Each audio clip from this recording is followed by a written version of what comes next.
Apa kabar Ibu? Puji Tuhan baik, Pastor. Haleluya, puji Tuhan. Terima kasih Ibu Dewi sudah hadir pada malam Iya, hari Pastor. ini.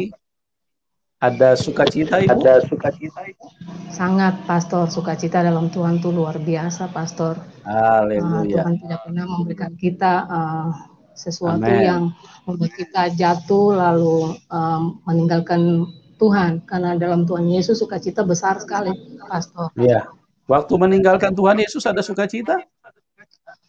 Kalau mau bilang penuh dengan kemewahan dunia, banyak, Pastor. Tapi dalam hati itu ada sesuatu ruang yang beda, Pastor. Tidak seperti sekarang kayak bebas, kayak senang aja, Pastor. Kalau dulu tuh Ya. tidak seperti begini, Pastor. Ya, penuh dengan istilahnya hal-hal yang mencekam ya, karena Iya, iya, Pastor. tidak ada damai di dalam hidup, tidak Iya, ada iya. cita-cita yang berasal dari Tuhan yang benar. Oke, pada malam hari ini Ibu bisa menceritakan, mic-nya agak didekatin sedikit Ibu supaya suaranya bisa jelas. Ya, mic-nya kalau bisa dipegang aja kalau ini supaya agak dekat ya. Iya, Pastor, iya. Ya. Oke, ya. Ibu bisa ceritakan latar belakang Ibu dulu di Kristen, terus kemudian kenapa sampai Ibu bisa masuk Islam, dan kemudian bagaimana Roh Kudus Tuhan Yesus datang dan kemudian menjamah Ibu Dewi Ulfa, terus kemudian kembali kepada Tuhan Yesus. Ya, silakan Ibu ceritakan secara lengkap. Iya. Terima kasih. Saya bersyukur kepada Tuhan Yesus yang begitu baik. Kalau mau dibilang mustahil kalau seseorang yang sudah dimualafkan untuk kembali. Sangat langka, sangat sulit. Karena saya mengalami itu, sahabat-sahabat saya, tetangga-tetangga saya yang mualaf itu sangat sulit mereka mau mengenal atau mendengar sedikit tentang Tuhan Yesus saja susah, sulit. Tapi puji syukur Tuhan Yesus baik, Tuhan Yesus bisa memilih saya, mengangkat saya dari kegelapan sehingga saya bisa berada di jalannya Tuhan. Itu suatu kemurahan yang luar biasa yang saya dapatkan. Terima kasih saya ucapkan untuk kesempatan yang diberikan buat saya. Saya percaya ini bukan karena semata-mata kekuatan kami, tapi inilah kuasa Tuhan untuk saya bersaksi di malam ini. Dan tujuan saya bersaksi bukan karena ada sesuatu, saya ingin menyampaikan berita sukacita dari Tuhan, bahwa Tuhan Yesus tidak pernah meninggalkan seseorang, walaupun sudah di lubang yang paling gelap, paling dalam pun, Tuhan Yesus selalu menunggu, Tuhan Yesus selalu menunggu kita untuk kembali, karena kita anak-anak yang dibilang mualaf itu seperti anak-anak yang terhilang. Tuhan selalu membuka tangannya untuk menerima kita kembali. Ya, dengan singkat saya bercerita, di awal tahun 90, saya adalah seorang anak remaja, baru berumur 18-19 tahun. Saya berasal dari keluarga sederhana. Papa saya seorang pegawai lembaga di kota Masohi, Maluku Tengah. Jadi saya ini berasal dari Manado, orang Manado. Papa saya asli Manado, tapi masa remaja papa saya dan mama saya mereka di Ambon karena orang tua mereka adalah tentara Kenil. Jadi mereka di Ambon waktu itu. Jadi papa saya sama mama saya ketemu di Ambon dan menikah di Ambon. Lalu jadilah kami semua lahir di Ambon. Saya bersaudara 7 orang, saya anak ke-6. Tetap kehidupan kami walaupun sederhana, tapi kami hidup dalam ruang lingkup yang bahagia. Kami hidup dalam ketaatan kepada Tuhan Yesus. Singkat cerita, saya tumbuh sebagai seorang gadis yang remaja yang ceria, kadang-kadang tidak mengenal susah, walaupun kadang-kadang mama papa itu agak kerepotan juga tentang biaya hidup kami, yaitu kakak berapa itu yang sekolah, terus saya, tapi tidak pernah mengalami kesusahan-kesusahan yang parah. Kami selalu setiap saat diberkati Tuhan. Di tahun 1990, saya berkenalan dengan suami saya, namanya Asrul.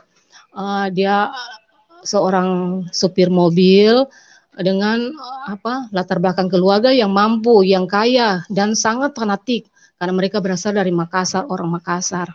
Terus singkat cerita, karena waktu saya ketemu sama suami saya pernah kenal dengan dia di lembaga pemasyarakatan. Waktu itu suami saya pernah membuat kesalahan, terus mentindak kriminal. Dia tinggal di dalam rumah pemasyarakatan itu selama 2-3 tahun itu. Saya lupa, cuma pokoknya antara 2-3 tahun.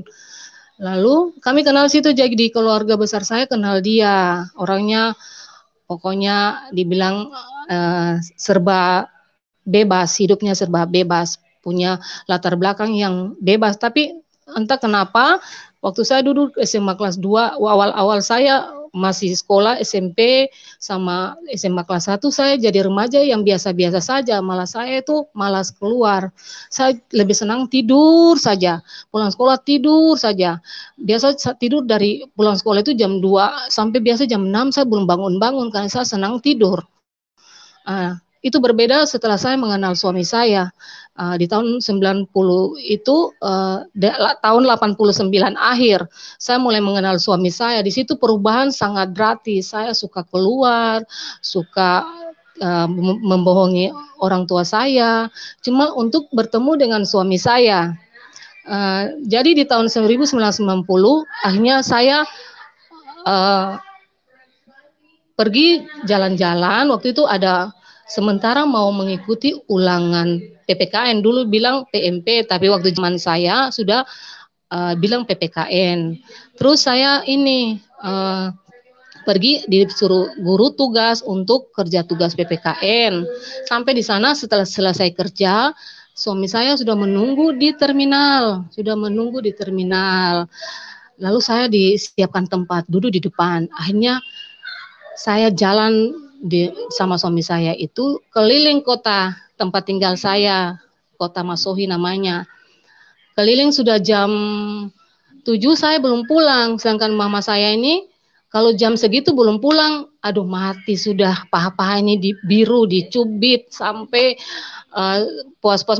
Cuma mama itu nggak pernah mukul pakai rotan. Kalau mama marah, dia cubit aja. Jadi saya udah takut pulang. Akhirnya tidak pulanglah saya tidak pulang dengan suami saya, tidak pulang. Akhirnya kita bermalam dari rumah satu ke rumah satu sampai kurang lebih 4 hari.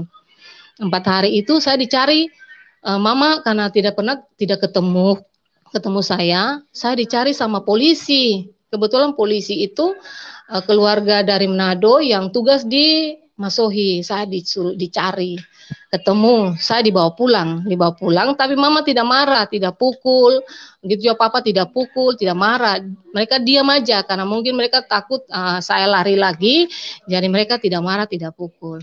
Singkat cerita, karena lihat keadaan saya yang seperti orang bingung, kerjanya cuma duduk bingung merenung, akhirnya mama sama papa mengambil keputusan saya dipindahkan di ibu kota provinsi.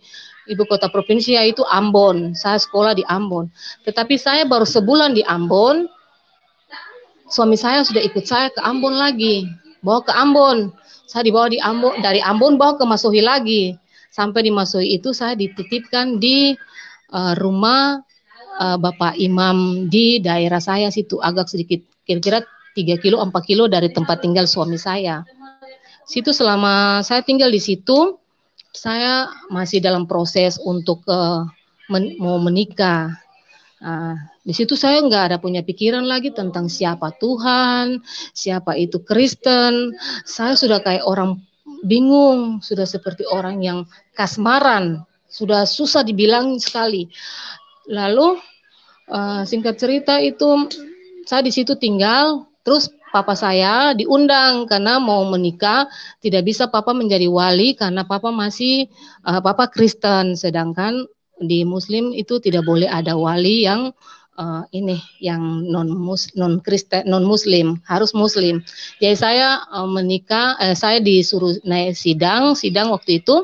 Papa saya hanya datang sebagai mengikuti undangannya saja.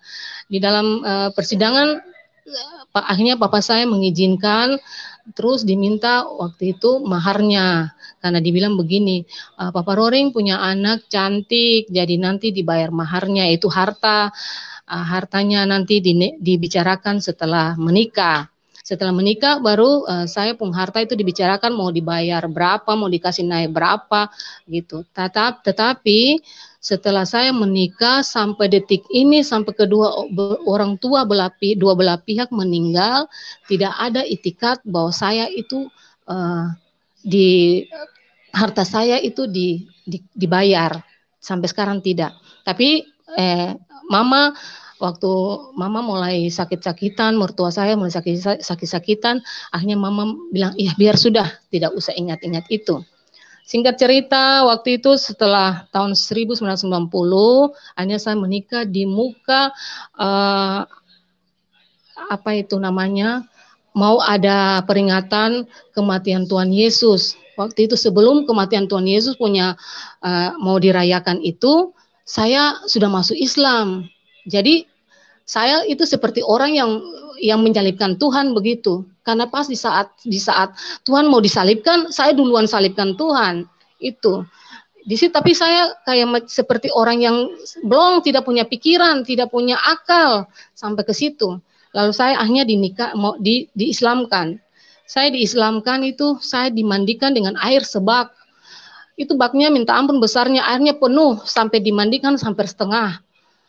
Gigi saya itu dipatahkan itu apa namanya duril jeruk yang panjang itu, baru gigi saya dicopot dibikin sama duri jeruk itu sampai gusi saya ini semua pada berdarah. Terus dimandikan juga sama itu batu merah, ditumbuk kasih halus, baru saya dikasih batu merah. Lalu setelah saya dimandikan, saya dibawa masuk ke kamar. Dalam kamar itu waktu itu ada ibu-ibu, ada 4 orang apa 5 orang gitu. Jadi satu megang paha saya sebelah, satu megang yang sebelah lagi. Terus saya pun kepala dikasih gini. Saya seperti orang mau disiksa saja. Lalu mereka nggak tahu model bagaimana, tiba-tiba saya menjerit karena sakit sekali. Entah itu apa, saya dibikin apa, katanya saya disunat, tapi nggak tahu itu model apa, pedih sekali, sakit sekali, saya sampai berteriak. Setelah saya disunat itu, saya kembali ke ruang duduk, ruang tengah, disuruh baca kalimat syahadat. Disuruh dibaca 2 kalimat syahadat. Terus saya gini dibilang, sekarang Dewi ganti nama ya, bukan nama yang kemarin, sekarang kamu nama Dewi Urbawati. Ya saya pun nama itu nama Muslim itu Dewi Urbawati. Jadi waktu itu ada saksi saya tuh tetangganya Bapak Imam. Dia bilang, ini sekarang orang tua kamu. Kalau orang tua yang melahirkan kamu itu sudah bukan menjadi orang tuamu lagi. Yang ini sekarang menjadi orang tuamu sekarang. Dia ini menjadi orang tua saya. Saya bingung, kok bisa begitu? Masa mama saya, papa saya membesarkan saya, mereka dibuang begitu saja. Tapi karena saya lagi kasmaran, biar sudahlah. Itu singkat ceritanya begitu. Terus ini saya waktu masa proses pernikahan itu, orang tua saya, papa saya tidak datang, mama saya, keluarga besar saya tidak ada yang datang, semua tidak ada yang menjenguk saya. Dan sampai berapa tahun kemudian saya tidak pernah ketemu dengan mama dan papa saya sampai berapa tahun, sampai anak saya yang pertama lahir. Iya, dalam masa-masa pernikahan awal pertama itu semuanya masih baik-baik. Suami saya masih baik, masih menyayangi saya. Dia menyayangi saya sampai dia meninggal, tapi masa-masa itu dia masih sangat baik. Terus masih berjalan baik, saya mulai belajar bagaimana menjadi Islam yang baik. Saya dibelikan buku tuntunan sholat, saya dibelikan Al-Quran untuk belajar ngaji. Akhirnya saya belajar ngaji, saya belajar sholat, tapi ribet saya doa sembahyang sholat, setiap sholat doanya lain, tunduk, ruku lain, sujud lain, terus berdiri nanti lain. Saya kayak, aduh repot banget ini, mau dihafal yang mana nih? Saya bilang selalu bilang begitu. Lalu suami saya bilang ikut aja, kalau belum tahu sholatnya nanti Allahu Akbar aja, Allahu Akbar aja gitu katanya. Akhirnya singkat cerita saya menjalani itu sampai 2 tahun masih baik-baik, rumah tangga saya baik-baik, perekonomian juga masih mantap, masih bagus, semua keinginan saya masih dipenuhi. Itu awal-awal masa-masa masih berbahagia. Di tahun 2002 anak saya lahir, jadi antara tahun 1990 sampai 2002, 2 tahun kemudian baru saya melahirkan anak pertama. Dan anak pertama itu mulai di situ, dari awal kehamilan saya, mulai lagi suami saya mulai berulah, sudah mulai banyak sekali dia punya sifat yang lama itu mulai kambuh, suka minum, main perempuan, judi. Kadang-kadang waktu saya hamil nggak pulang ke rumah, saya dalam keadaan hamil yang masih membutuhkan dia, saya sendiri kerja, cari makan sendiri, dalam arti saya ingin makan ini, akhirnya saya cari ke tetangga-tetangga tanpa dia ada. Terus berjalan ini tahun 2002 bulan 8 Agustus anak saya yang pertama lahir, perempuan. Anak perempuan saya lahir. Lalu itu berjalan juga masih seperti biasa, suami saya masih seperti itu, tapi saya masih bertahan. Saya berpikir, ya mungkin awal ini kita masih baik-baik, saya masih menyayangi dia, saya tetap sayang dia. Terus berjalan terus sampai 2003, akhir 2003 awal 2004 saya bermimpi. Saya tidur, saya bermimpi. Dalam mimpi saya itu, anak saya itu baru 1 tahun lebih. Dalam mimpi saya itu saya melihat Tuhan Yesus berdiri di atas awan. Awannya antara saya dengan Tuhan Yesus tidak terlalu jauh. Jadi saya bisa melihat semua apa yang terlihat di atas Tuhan Yesus, saya lihat dari bawah semua. Tuhan Yesus memakai baju kebesaran yang jubah putih, ada selempangnya begini itu. Terus Tuhan Yesus mengangkat tangan begini seperti kepada saya. Tuhan Yesus bilang begini pada saya, marilah ikut aku. Tetapi saya langsung berpaling ke belakang melihat dalam palingan itu, saya dalam hati saya bilang, Tuhan Yesus kenapa panggil saya sendiri, sedangkan saya ini masih punya anak saya masih kecil. Nah disitulah timbul suatu perasaan saya mulai bercampur aduk. Ini bagaimana ya, saya mau serius di Muslim, saya mau jadi orang Muslim yang benar, saya mau sungguh-sungguh di Muslim. Baru ini saya sudah mimpi lagi Tuhan Yesus. Terus saya tepiskan itu mungkin mimpi saja. Saya bilang, itu mungkin mimpi saja. Saya diam saja. Tapi saya waktu saya melahirkan anak pertama itu, mama saya datang jenguk karena saya melahirkan susah sekali. Dari malam itu saya pembukaan 8 ke pembukaan berapa sampai jam 12 siang saya belum melahiran juga. Jadi dengar itu mama datang. Mama buang egonya, marahnya, mama datang lihat saya, mama sampai nangis-nangis, itu sudah melawang, paling suka sekali tidak dengar mama, ini akibatnya. Lalu mama berdoa, mama bilang minta ampun di Tuhan Yesus supaya Tuhan Yesus kasih ampun lalu bisa melahirkan. Akhirnya saya tidak bisa berdoa, mama yang berdoa, mama berdoa. Tapi belum juga lahir, anak saya belum juga lahir. Saya bingung juga, saya sudah paksa sampai saya sudah setengah mati, tidak bisa lahir-lahir itu anak. Lalu saya bilang begini, saya cuma tutup mata, pegang perut saya saya bilang, Tuhan Yesus, Engkau dilahirkan dari seorang perempuan bernama Bunda Maria, dengan keterbatasan kelahiran, tetapi Tuhan Yesus lahir dengan baik-baik saja, dengan selamat. Tuhan Yesus, saya percaya saya melahirkan seperti Ibunda Maria. Bu, saudara-saudara terkasih dalam Tuhan Yesus, saat itu pun saya melahirkan. Saya melahirkan tanpa, waktu itu terlambat dokter, berarti anak saya jatuh. Langsung melahirkan, cepat sekali saya melahirkan setelah saya berdoa seperti itu. Lalu berjalan waktu itu, suami saya mulai ugal-ugalan, mulai nakal, mulai main perempuan, mulai mabuk-mabukan lagi. Anak saya lahir sampai saya tuh kadang-kadang mau lari saya kasih tinggal dia, karena saya dengan anak bayi dia kadang jarang di rumah. Terus, tapi akhirnya saya berusaha untuk sabar. Saya sabar saja, saya sabar dan sabar. Dari tahun 1992 itu kesabaran itu belum ada sesuatu tanda yang istimewa, belum ada sesuatu yang berubah dalam hidup saya. Masih seperti itu saja sampai tahun 1996 anak kedua lahir. Anak kedua lahir itu laki-laki. Di situ waktu anak kedua saya lahir, suami saya senang karena punya anak laki-laki. Tapi dia tidak pernah berubah juga. Saya selalu mabuk, selalu judi, main perempuan, tidak pernah tinggal. Saya sampai sering pergi ke rumah bordir hanya untuk cari dia di situ sambil bawa anak. Kadang-kadang anak saya mau taruh aja di depan rumah bordil itu supaya dia keluar, karena saya berteriak, kadang-kadang dia tidak mau keluar. Rasa-rasanya saya mau taruh itu anak saya di depan rumah bordil baru saya keluar, tapi kalau sudah begitu tiba-tiba dia keluar, tapi dengan cara jalan lain, dia mutar supaya tidak ketahuan kalau dia dari situ. Tapi kalau Bapak Ibu, saudara-saudara sekalian yang Tuhan Yesus saya kasihi, walaupun sudah ketahuan dia begitu salah, tapi selalu saja dia membela diri. Di rumah itu kalau sampai di rumah, saya dimarah, dimaki, bahkan sampai saya dipukul. Biasa saya dipukul itu kadang-kadang mulut saya bengkak, kadang-kadang mata saya biru di sini, ini dahi-dahi saya sampai biasa itu benjol.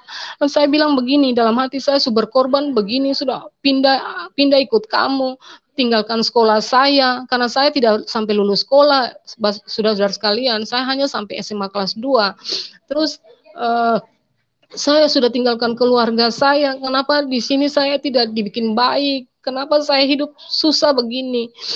Waktu itu saya selalu menangis, selalu bilang begitu, tapi dia tidak pernah mengerti. Sedangkan tetangga-tetangga saya semua prihatin pada saya. Kadang-kadang mereka bilang, kas tinggal dia saja, pigi sudah, itu bahasa Ambon bilang seperti itu, pigi sudah, bawa anak-anak tuh pigi sudah, kasihan, kamu kasihan. Itulah.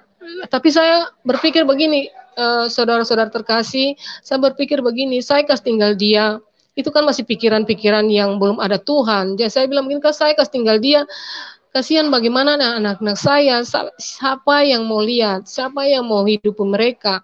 Jadi saya masih tetap tinggal di situ bersama-sama dia di tahun itu, tahun 1996 anak kedua. Dari tahun itu tidak pernah ada perubahan apa-apa. Saya berusaha, berusaha bikin usaha dalam arti punya usaha kecil-kecilan lah, tetapi menghasilkan uang untuk kehidupan kami sambil dia bawa mobil itu, jadi dia supir mobil. Saya usaha, saya jualan. Tetapi saudara, pertama-pertama usaha bagus semua. Saya bisa menghidupi kebutuhan rumah tangga, saya bisa handle semua, bisa saya cukupi semua. Tetapi lama kelamaan kurang sampai saya punya usaha tuh habis sekali, malah saya berhutang lagi. Terus saya bangun usaha baru lagi, saya bangun lagi. Begitu juga. Pertama bagus, saya senang kalau usaha lancar, bagus, biar saya capek, tetapi saya bisa melihat hasilnya. Tapi ini ujung-ujung bangkrut lagi, habis lagi, berhutang lagi. Sampai sedikit waktu saya dikatakan wanita suka berhutang. Keluarga dari suami saya selalu bilang saya seperti itu, kata tukang bautang, tukang berhutang. Tapi itulah hidup saya. Terus dengan berjalannya waktu dari tahun itu mendekati kerusuhan tahun 1999, saya masih tetap baik saja karena saya pikir biar sudah saya jalani. Pokoknya walaupun dia seperti itu, sifatnya seperti itu, kadang-kadang dia baik, kadang-kadang dia berpikir normal, kita masih bahagia kadang-kadang, tapi kadang-kadang juga sakitnya minta ampun. Saya sampai biasa tuh menangis minta ampun. Itulah, tapi kalau setiap saat saya seperti itu, saya ingat Tuhan. Kadang-kadang saya mau berdoa, saya takut. Saya berdoa, saya mau bilang, saya takut mempermainkan agama. Nyatanya saya Muslim, saya sekarang posisinya ada Muslim. Bahwa saya berdoa, apa saya jadi orang seperti apa ya? Berdoa baru sekarang bilang Tuhan Yesus, baru saya statusnya Muslim. Itu saya masih di bawah tahun 2000, sebelum kerusuhan itu. Pas di tahun 2000 pas kerusuhan Kota Masuhi, saya semua keluarga besar saya dipindah ke Makassar, yaitu di Bulukumba, Kabupaten Bulukumba. Tetapi di sana saya cuma sebulan. Suami saya panggil karena waktu itu dia tidak pergi, dia jaga rumah yang di Masohi itu. Saya pulang di sana. Saya usaha lagi, bangun usaha baru. Jadi waktu itu usaha saya tuh lebih maju daripada sebelum saya usaha kemarin-kemarin itu. Dibilang maaf, bagus sekali lah. Sehari saya bisa kumpul uang lebih dari 2 juta, 3 juta, 4 juta bisa saya dapati satu hari. Tetapi itulah rencana Tuhan yang saya dapat. Setiap saya bangun usaha sebagus apapun tetap ambruk juga. Lalu saya pergi ke rumah mama, saya menangis di mama, kok setiap kali saya bikin usaha, kok usaha saya tuh tidak pernah bisa bertahan lama, Ma. Paling lama tuh 6 bulan, 1 tahun, habis lagi. Terus baru lagi saya sudah capek, Ma. Bagaimana, Ma? Lalu mama bilang begini buat saya, Betty, waktu itu mama nggak pernah restu saya. Jadi mama tidak pernah panggil saya dengan nama Muslim. Mama keluarga besar saya tidak pernah panggil saya Muslim, nama Muslim. Mereka tetap panggil saya dengan nama saya Kristen.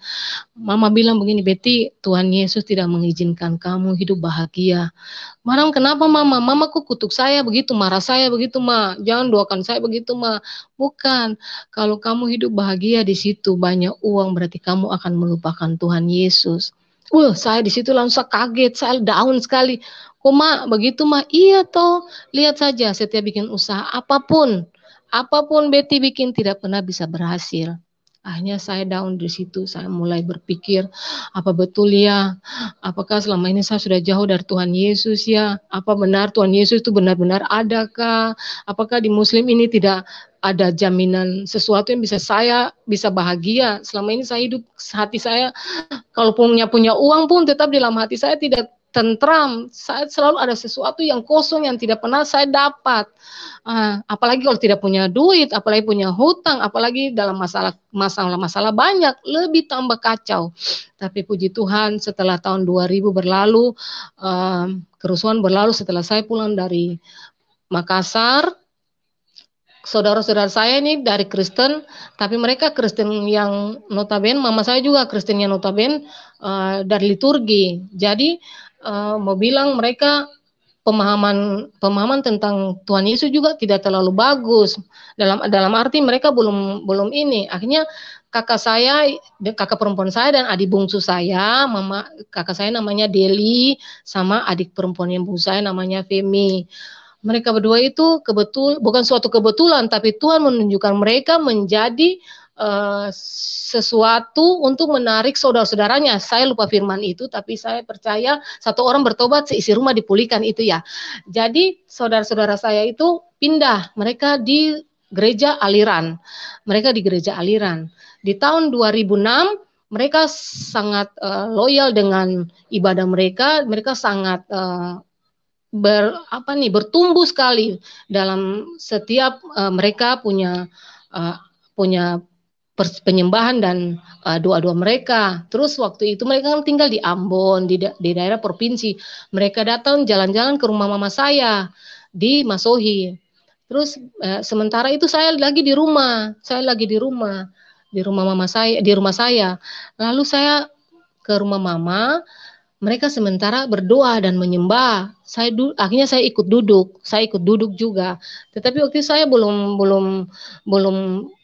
menyerahkan diri secara saya masih Muslim, saya masih menjalankan ibadah, saya masih menjalankan sholat, saya masih ngaji, saya masih ikut majlis taklim, dan saya juga salah satu orang-orang yang terpenting di majlis taklim gitu.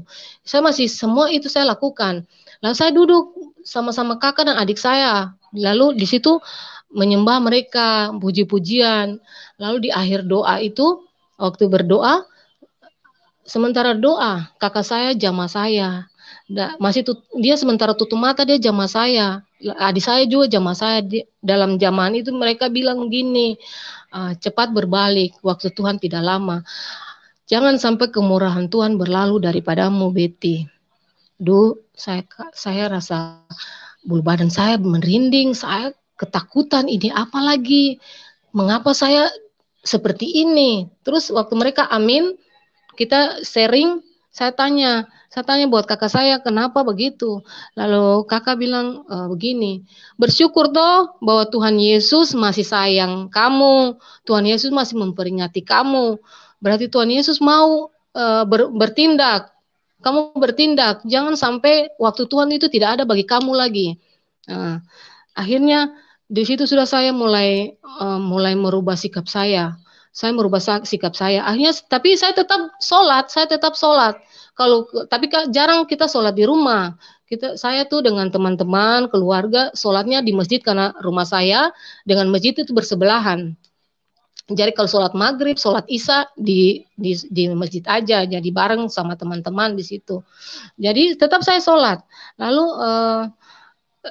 kakak saya bilang seperti itu, saya jadi pikiran, down saya, kok begitu ya, saya takut, ini bagaimana kalau Tuhan Yesus tidak mau terima saya lagi, atau bagaimana kalau nanti saya tidak bisa mengenal Tuhan Yesus lagi. Akhirnya pulang itu saya bangun doa sendiri, saya bilang Tuhan Yesus, saya berdosa, saya telah meninggalkan Engkau Tuhan Yesus, saya bukan manusia baik-baik, tapi saya mau berikan saya jalan keluar untuk semua ini Tuhan. Hanya saya buka hati, yang terutama kita buka hati dulu. Tuhan Yesus memilih kita, tapi kalau kita tidak buka hati bagaimana? Saya buka hati, walaupun sekecil apapun saya buka hati saya untuk Tuhan Yesus. Saya buka hati saya buka hati. Terus dan berjalan waktu kakak saya sudah pulang ke Ambon, adik saya yang jadi adik Femi, dia yang tuntun saya. Jadi kita sering berdoa, menyembah. Mereka menyembah dengan semua yang mereka punya. Mereka hebat karena Tuhan Yesus memakai mereka hebat.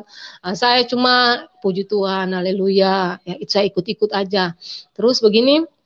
Tapi saudara-saudara terkasih dalam Tuhan, saya seperti buah simalakama, saudara, karena di sini saya mati, sana saya mati, itu pemikiran saya yang masih belum menerima Tuhan Yesus secara penuh. Jadi saya masih ketakutan, apa benar saya ini jadi orang seperti apa? Saya Muslim kok, saya masih seperti orang yang mau menyembah Tuhan lagi, begitu. Seperti saya masih dalam masih takut. Terus begini, saudara-saudara sekalian, adik saya bilang sudah ambil keputusan kalau memang Betty mau menerima Tuhan lagi, harus terima baptisan dan minta pelayanan sebelum menerima baptisan itu. Akhirnya saya buka hati saya benar-benar menerima Tuhan Yesus di tahun 2007. Saya tidak sembunyi dari siapapun saat ini, saya mengatakan saya menerima Tuhan Yesus dari tahun 2007 bulan Januari. Waktu itu suami saya ada ikut balapan motor, jadi keliling kota Seram. Keliling Seram itu luas sekali di Maluku, saudara terkasih. Jadi suami saya sedang mengikuti itu turnamen itu. Jadi waktu pulang itu dia capek, saya sempat memberitahukan ketua timnya. Waktu itu Pak Yofer itu dia seorang Kristen. Jadi saya bilang, Pak Yofer, kalau sebentar saya besok pagi kalau bagaimana tolong panggil Cayu dulu jalan-jalan sama Pak Yofer. Beliau tanya mau ngapain, kata saya mau ada pelayanan doa. Iya sudah. Akhirnya pagi-pagi itu Pak Yofer sudah datang ke rumah manggil suami saya. Mereka keluar. Tapi sebelum keluar dia bilang begini, saya bilang buat dia, saya mau ke rumah mama dulu. Dia bilang mau ikut enggak? Suami saya bilang, udah nanti kalau habis acara ini sama Pak Yofer, saya ikut ke sana, saya jemput di rumah. Jadi singkat cerita saya baptis hari itu. Waktu saya baptis sama papa saya. Jadi papa saya sudah terima Tuhan Yesus lagi. Kita baptis sama-sama. Setelah baptis itu Tuhan punya kuasa luar biasa bagi kehidupan saya. Saya mengalami suatu mujizat besar dalam hati saya. Yang tadinya hati saya yang kosong, ruang di mana kosong itu yang selalu penuh dengan ketakutan dan kecemasan, sudah terisi dengan damai sejahtera, saudara-saudara. Itulah luar biasa Tuhan Yesus sangat baik. bisa memilih saya. Karena dalam Yohanes 15 ayat 16 Tuhan Yesus berkata, bukan kamu yang memilih aku, tetapi akulah yang memilih kamu. Saya percaya Tuhan Yesus baik, sangat baik, bisa memilih saya. Yang tidak mungkin, yang notabene tidak mungkin saya kembali lagi dalam keadaan keluarga muslim yang ketat seperti itu, yang fanatik seperti itu. Anak-anak saya saja kalau ke rumah ibu saya pulangnya, anak-anak saya dimarah, ditanya ngapain di sana, makan ini ya, makan itu ya, atau ikut sembahyang enggak. Anak-anak kan bingung, mereka kan belum tahu. Ya mereka bilang tidak, tidak. Di sana cuma cerita-cerita sama oma. Itulah luar biasanya Tuhan. Kalau Tuhan mau, Tuhan bekerja buat siapa saja. Tetapi Tuhan minta kita punya hati, kita buka hati. Itu di tahun 2007 itu.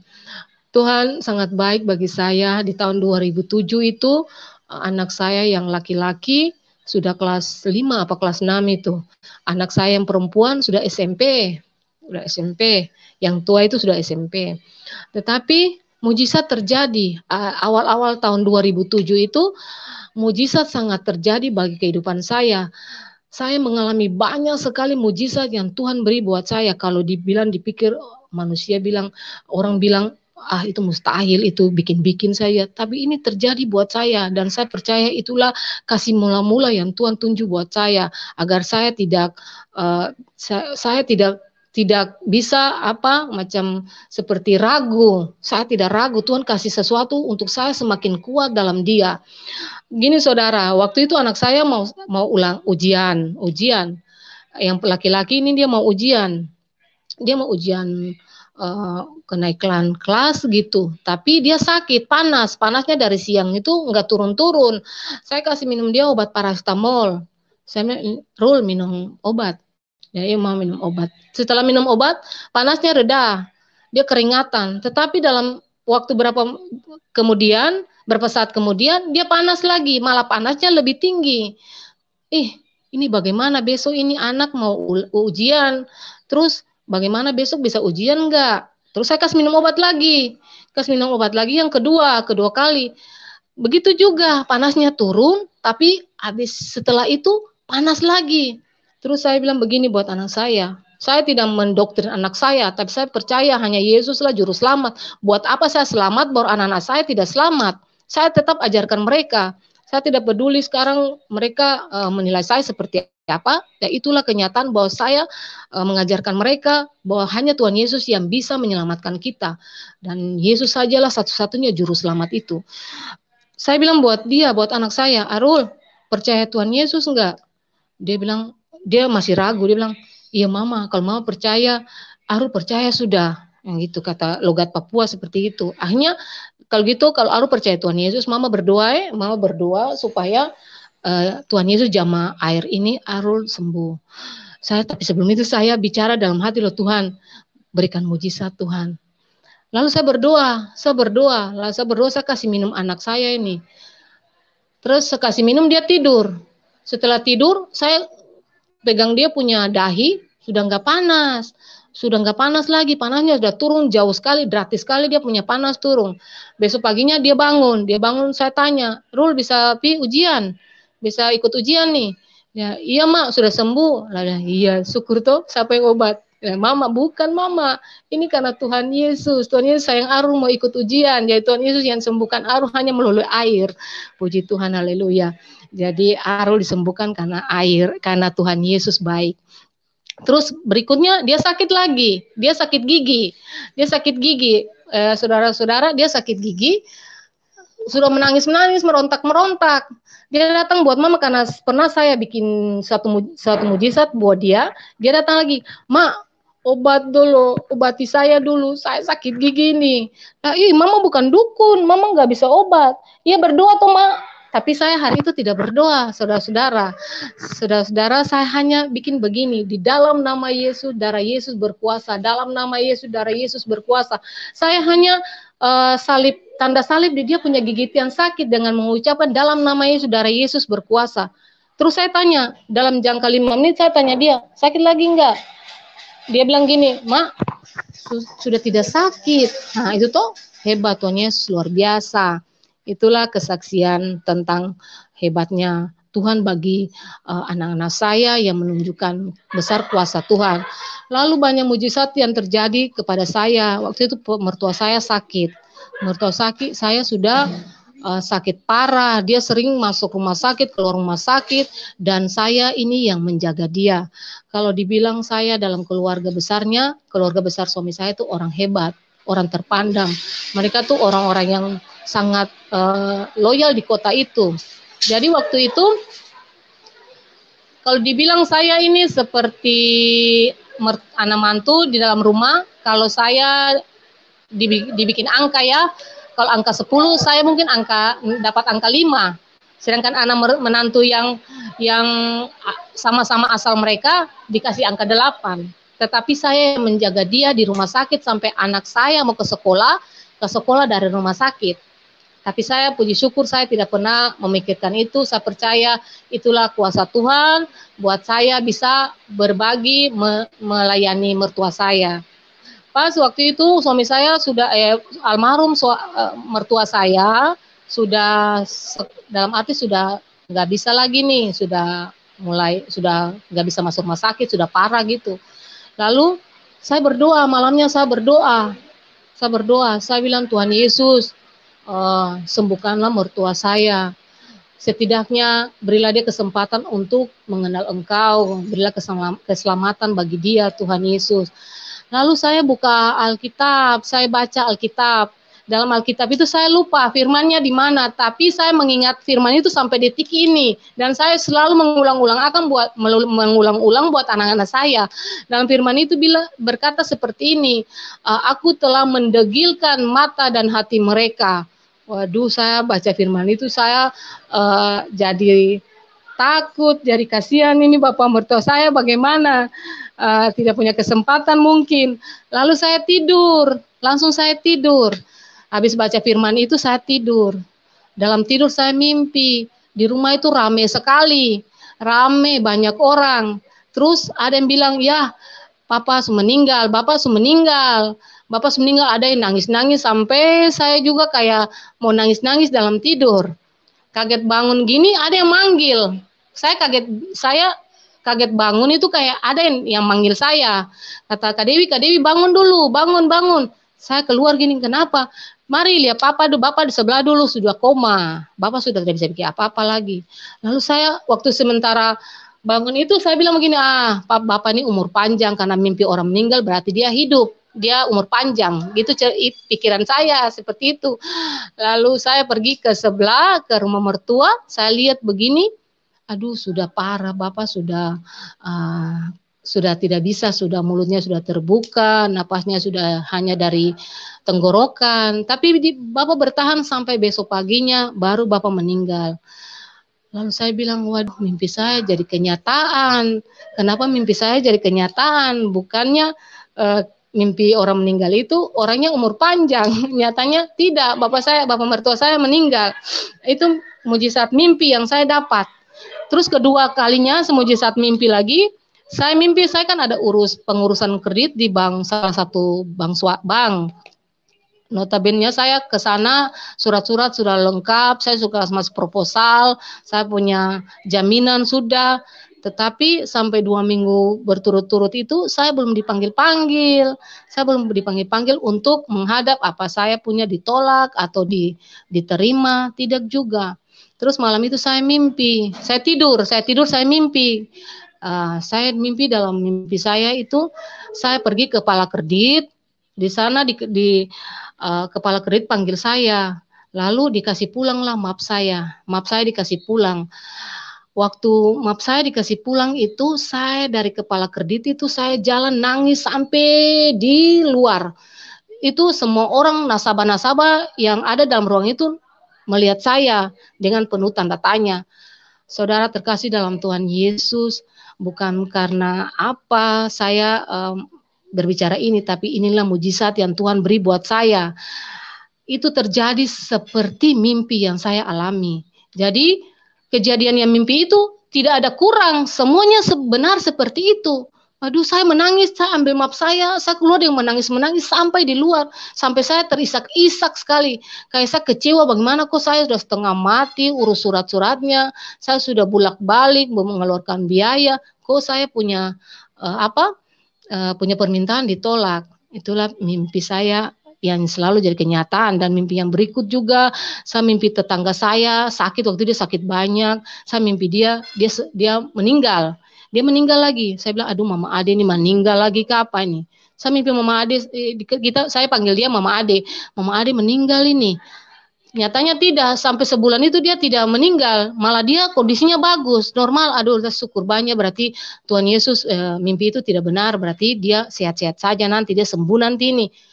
Saudara terkasih dalam Tuhan kita Yesus Kristus, itu salah semua. Sebulan kemudianlah dia meninggal. Berarti mimpi saya benar juga. Itulah awal kemurahan Tuhan yang Tuhan kasih buat saya, anak-anak saya diberi kesempatan untuk memberi mujizat-mujizat yang Tuhan beri buat saya. Terus begini, dengan berjalannya waktu, anak saya Arul ini waktu itu dia mulai kelas 6, semua persiapan mau masuk SMP. Dia itu anak saya yang tertua, kita panggil Kakak Ca.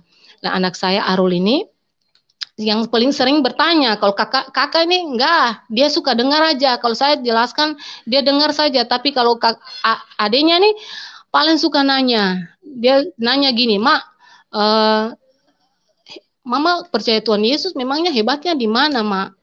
Maksudnya kenapa sampai Mama milih Tuhan Yesus? Anak-anak saya diajar untuk sholat, untuk ngaji. Mereka tuh telaten sekali untuk melakukan itu. Kalau tidak puasa, kalau tidak melakukan itu, mereka dimarah sama mertua saya, ipar-ipar saya, bahkan sama suami saya. Mereka sering dimarah, saya dibilang dasar turunan Kristen, tidak mau ajar anak-anak. Jadi saya juga jadi marah. Ya kalau mereka tidak ngaji, saya marah. Kalau mereka tidak sholat, saya marah. Ayo cepat mengaji, nanti Mama yang dapat marah. Ujung-ujungnya Mama yang kena salah. Jadi cepat mengaji, ayo cepat ngaji. Gitu. Jadi dia tanya saya seperti itu. Dia tanya saya, Mak, kenapa Tuhan Yesus itu Mama milih Tuhan Yesus? Kenapa kehebatnya di mana? Nah, saya bilang, Arul, Tuhan Yesus itu hebat, sangat luar biasa, sangat besar kasih Tuhan Yesus.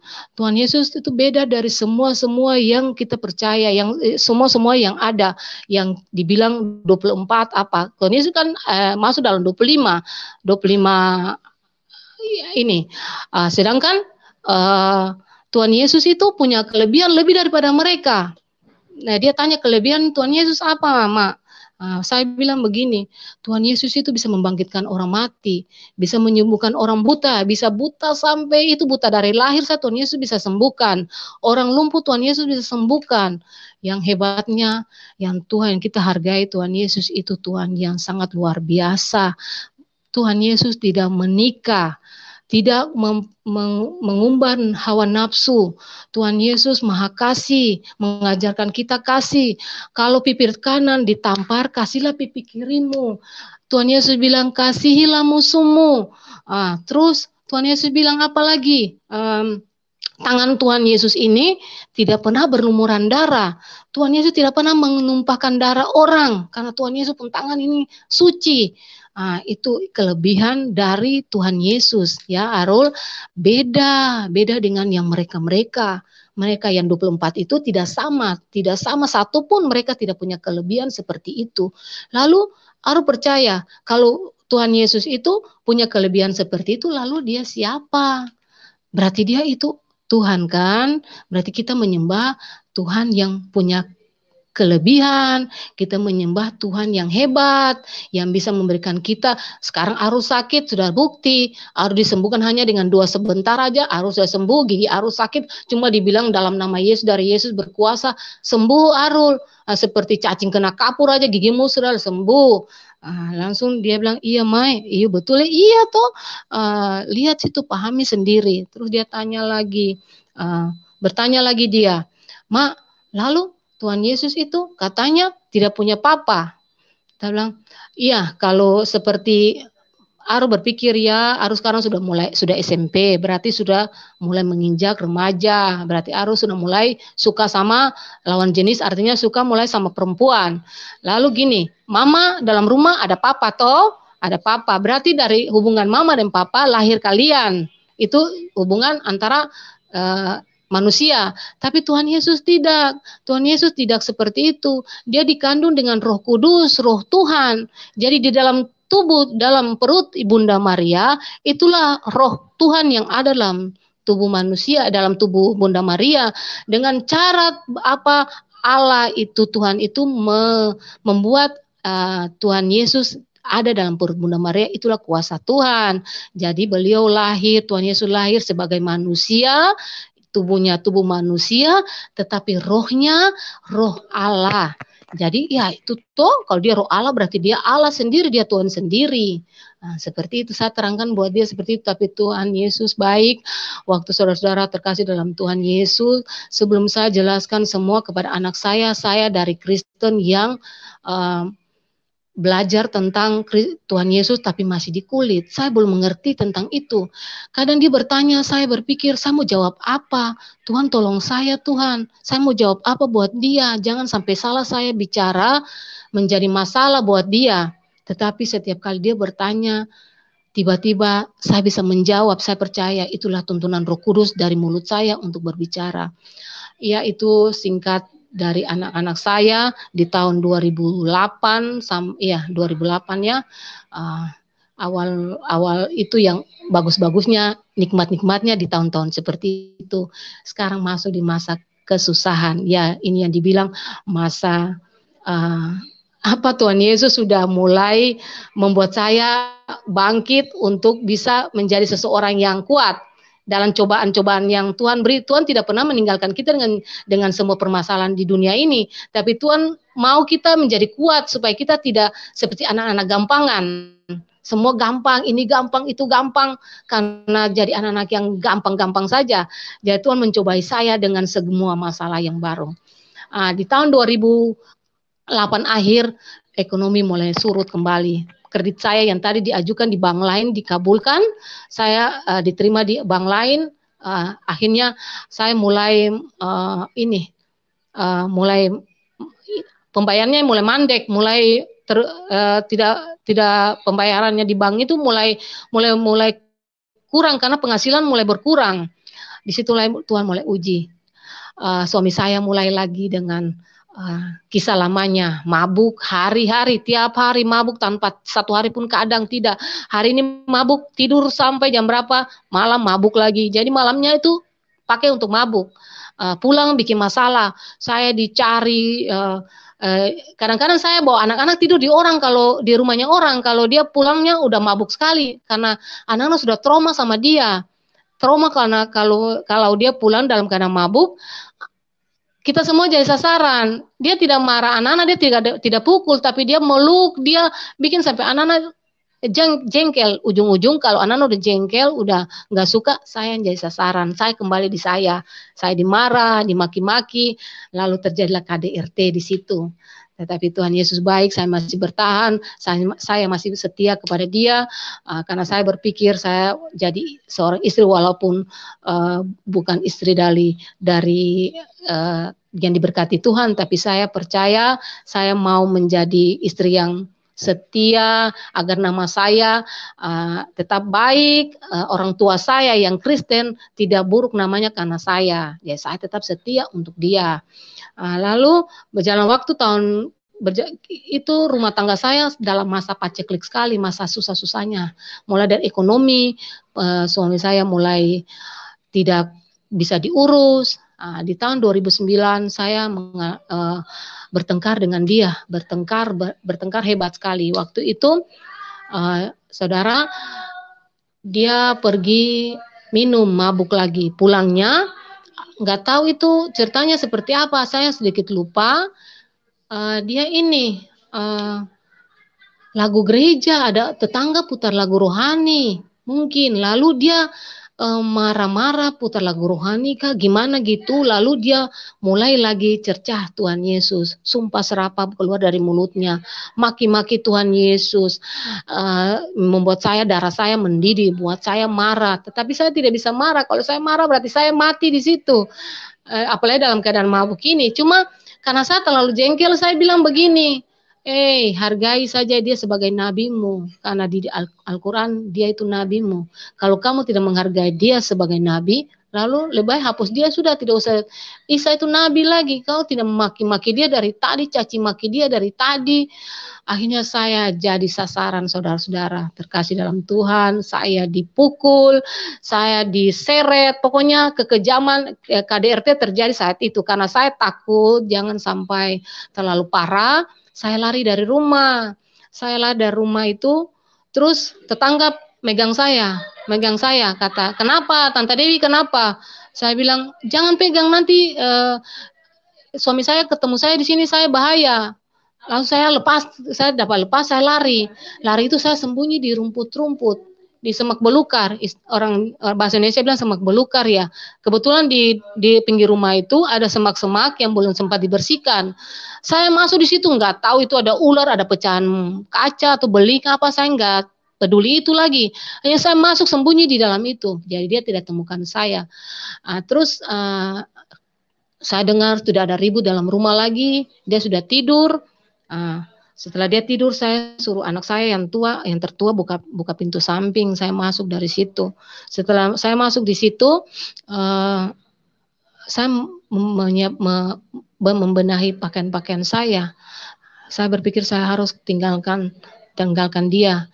Waktu itu anak saya sudah ada di tahun 2002. Saya sudah melahirkan anak yang ketiga. Lalu saya pergi ke rumah mama saya. Pagi harinya saya pergi ke rumah mama. Saya bilang, Mama, saya mau ke Ambon. Mama bilang, iya, sudah. Daripada nanti ribut terus. Akhirnya saya pergi ke rumah kakak saya di Ambon. Saya tinggal di kakak saya. Terus kakak bilang begini, mau ke Bitung Kak, mau pergi ke Manado ke Seng, saya mau ikut ke Manado ke Seng, itu bahasa Ambon ya saudara, artinya mau ikut enggak ke Manado. Nah, saya bilang iya mau, saya mau ikut. Akhirnya berangkatlah saya bersama kakak saya ke Manado. Sampai di Manado selama 2 minggu lebih saya tidak punya hubungan apa-apa sama suami saya. Artinya tidak ada hubungan telepon, tidak ada hubungan kabar-kabar apapun. Cuma saya sering dengar informasi bahwa dari adik saya yang dimasuki itu, dia selalu bilang iparnya suami saya ini selalu ancam keluarga saya. Katanya mau bakar rumah, katanya mau melempari kedua orang tua saya. Terus mau dengan ancaman-ancaman yang luar biasa lah, tapi orang tua saya tidak peduli itu. Terus waktu berjalan saya mengikuti ibadah di Manado, kebetulan ada hamba Tuhan dari Ambon mendirikan gereja di Bitung, tepatnya di Bitung. Saya bergereja di situ. Saya masuk bergereja bersama kakak saya. Waktu ikut pertama bergereja, Ibu Pendeta, Ibu Gembala bilang, siapa yang punya masalah, siapa yang punya beban, taruh tangan di dadanya. Lalu saya angkat tangan saya taruh, saya menangis. Saya bilang, Tuhan, saya beban banyak. Saya meninggalkan anak saya 2 di Ambon. Saya nggak tahu itu bagaimana mereka. Saya meninggalkan suami saya walaupun menangkan rumah tangga yang penuh dengan penderitaan. Saya meninggalkan mereka. Terus saya yang lagi dibilang Islam enggak, Kristen enggak, gimana Tuhan, tolong saya. Lalu saya dijamah sama Ibu Pendeta, kepala saya ditumpang gini.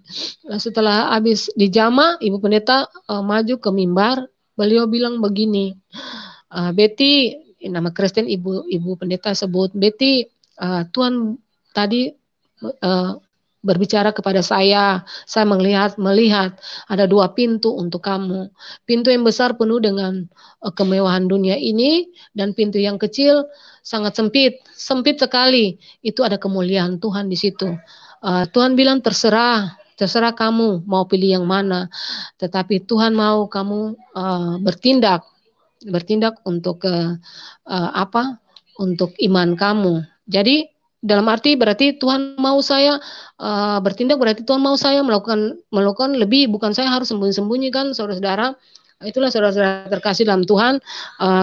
Dalam kesempatan ini saya berbicara sedikit ya. Kalau kita diberi kesempatan untuk memuji Tuhan, menyembah Tuhan, hari Minggu kita ke gereja, bagi umat-umat Kristen, pergunakanlah itu dengan baik, karena saya mengalami itu sangat memprihatinkan. Saya kalau kepingin ketemu Tuhan Yesus, saya ingin berbicara dengan Tuhan Yesus, saya masuk di kamar mandi, saudara.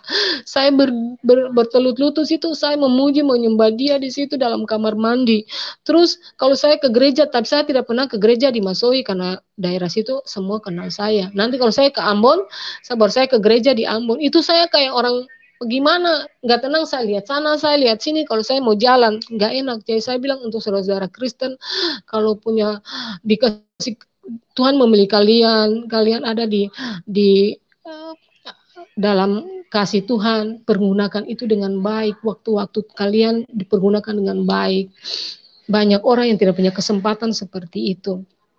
Lanjut cerita, saudara terkasih dalam Tuhan, saya di situ 2 minggu kemudian saya punya hubungan telepon sama suami saya, tetapi itu dia menggunakan anak-anak saya sebagai alatnya. Pertama anak saya yang tertua, sampai dia dimarah karena salah ngomong. Anak-anak saya dijadikan perantara untuk bisa berbicara dengan saya. Lalu ini waktu ketemu berbicara dengan dia marah sekali, saya lari. Jadi pemikiran tuh saya bakalan tidak balik untuk dia. Lah dia marah, tapi mulai besoknya dia mulai lagi baik-baik dengan saya. Mulai lagi baik dengan saya, bicara mulai baik lagi. Terus singkat cerita, akhirnya kita komunikasi baik. Terus waktu saya masuk gereja untuk hari Minggu berikutnya lagi, ada kesaksian buat saya. Tuhan bilang harus bertindak, saya harus bertindak, harus bertindak. Lalu setelah habis ibadah saya tanya, Ibu Gembala itu bertindak dalam hal apa ya? Ya Tuhan mau kau bertindak, maksudnya Tuhan mau kau melangkah, benar-benar melangkah, jangan berpaling ke belakang, harus mengakui semua. Jadi waktu saya pulang berpikir, saya mengakui itu seperti apa, saya harus berbicara seperti apa buat suami saya. Tapi akhirnya saya berkonsultasi bersama kakak dan kakak-kakak saya. Ya terserah, itu semua berpulang pada Betty. Kalau Betty mau berterus terang, berarti harus terima komitmen. Tapi kalau Betty tidak berterus terang, berarti hidup begini terus. Hanya sebagai orang yang seperti sembunyi-sembunyi lah. Mau puji Tuhan sembunyi-sembunyi begitu. Akhirnya saya ini punya komunikasi malam itu dengan dia, saya telepon dia. Saya bilang begini, saya tidak bisa pulang lagi ke Masohi karena saya sudah masuk Kristen, saya sudah mengasihi Tuhan Yesus, saya sangat mengasihi beliau, saya sangat mengasihi Tuhan sekali. Nah dia marah, dia bilang memangnya kau mengasihi Tuhan, Tuhan itu siapa? Tuhan itu suami kamu, Tuhan itu apa kamu? Yang kasih makan kamu itu siapa? Saya, bukan Tuhan. Dia marah, seperti dia marah sekali. Lalu dia bilang pokoknya saya tidak mau tahu, kau harus pulang dan kita selesaikan masalah ini. Jadi saya berpikir selesaikan masalah ini, pasti dia ceraikan saya. Pasti itu, karena keluarga besarnya pasti juga tidak terima saya di situ lagi. Nyatanya tidak. Waktu saya mau tanya sama Ibu Gembala, Ibu Mary, bagaimana Bu? Saya mau disuruh pulang. Lah Ibu Gembala bilang, pulang, selesaikan masalahmu. Tapi Bu Gembala gimana saya di sana bagaimana nanti? Pokoknya ada kekhawatiran, ada ketakutan, pokoknya manusiawi lah saya waktu itu. Beliau bilang begini, Betty pulang, mereka tidak akan bisa bikin apa-apa. Mereka bagaikan singa yang tidak punya cakar dan tidak punya taring. Mereka hanya bisa mengaum. Akhirnya saya pulang. Waktu saya pulang dia jemput saya di ibu kota provinsi Ambon, di pelabuhan, dia jemput saya di situ. Saudara terkasih dalam Tuhan Yesus baik, Tuhan menjaga anak-anaknya yang benar-benar minta pertolongan kepada dia. Saya pulang, saya berdoa dulu, Tuhan tolong saya, Tuhan, saya mau pulang ini, Tuhan bantu saya serahkan semua kepada Tuhan Yesus. Saya percaya Tuhan tidak ada apa-apa dan saya tidak kenapa-kenapa. Benar saudara, saya pulang itu dia tidak satu helai rambut saya pun dia tidak kasih jatuh dari kepala saya. Keluarga besarnya pun yang notabene tahu saya lari ke Manado itu tidak ada yang marah saya. Tidak ada yang bisa bertanya, kamu kemana? Selama 1 bulan lebih ini kamu kemana? Tidak ada yang bertanya. Terus itu suami saya tidak pernah marah. Malahan dia semakin sayang saya. Kemana saja saya jalan dia ikut. Kemana saya pergi dia ikut. Seakan-akan kayak seperti dia takut kehilangan saya lagi. Tetapi satu titik di mana dia teringat kata-kata saya waktu di Manado itu. Waktu saya telepon bahwa saya bilang saya mengasihi Tuhan itu. Dia ingat itu. Pagi-pagi itu dia ingat itu, dia mulai marah. Marah besar. Marah sampai dia berkelahi, berteriak. Lalu dia ambil gunting, dia mau tikam saya. Dia mau tikam saya. Tapi saya tidak takut, waktu itu saya tidak takut gunting. Saya tidak takut gunting, yang saya takut dia menyuruh saya membacakan 2 kalimat syahadat. Saya bilang kalau hari ini dia bilang saya baca kalimat syahadat, saya keluar tanpa satu benang, satu helai apapun yang saya bawa, saya lari ke pintu samping ini biar anak satu pun kalau mau ikut-ikut, kalau tidak saya lari sendiri.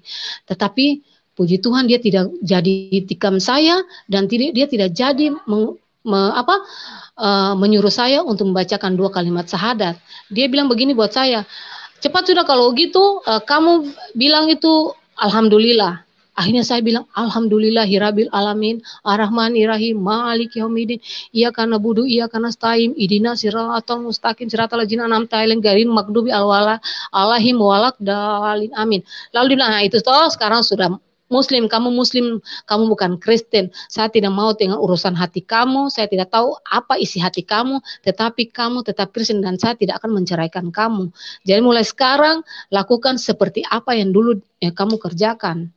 Lalu saya itu kayak seperti gimana mau jalan, mau pergi, kasihan anak-anak, anak yang kakak ini yang perempuan sudah nangis waktu itu dia SMA kelas 1, dia sudah bilang masa mama baru datang kok mama mau pergi lagi, karena saya bicara buat dia kakak kalau bagaimana mama pergi lagi nih kalau papa paksa mama untuk hal-hal yang seperti itu. Dia bilang mama jangan tinggal dulu, mama jangan pergi mama. Akhirnya saya nurut, kasihan mereka, hanya saya nurut di tahun itu saya ikut lagi, hanya saya masih seperti itu, masih berhijab, saya kemana-mana berhijab, saya sholat, saya ini masjid talim saya lakukan juga, masih seperti itu. Tetapi saudara yang terkasih dalam Tuhan Yesus, saya percaya, saya sholat, saya selalu sebut haleluya dalam nama Bapa, Anak dan Roh Kudus, karena saya percaya di dunia ini tidak ada lain hanya Yesus. Apapun saya lakukan, walaupun saya berhijab, tapi saya berhaleluya. Itu ya, saya tetap melakukan itu. Saya tidak, saya berpikir saya punya prinsip, Tuhan tahu apa yang saya kerjakan. Terus begitu. Lalu saya berkonsultasi dengan salah satu hamba Tuhan. Orang-orang yang dekat dengan Tuhan, saya berkomunikasi dengan mereka, sharing dengan mereka. Saya bilang bagaimana saya seperti ini. Saya seperti orang yang tidak punya prinsip. Saya Muslim, saya berhijab, baru saya masih menyembah Tuhan.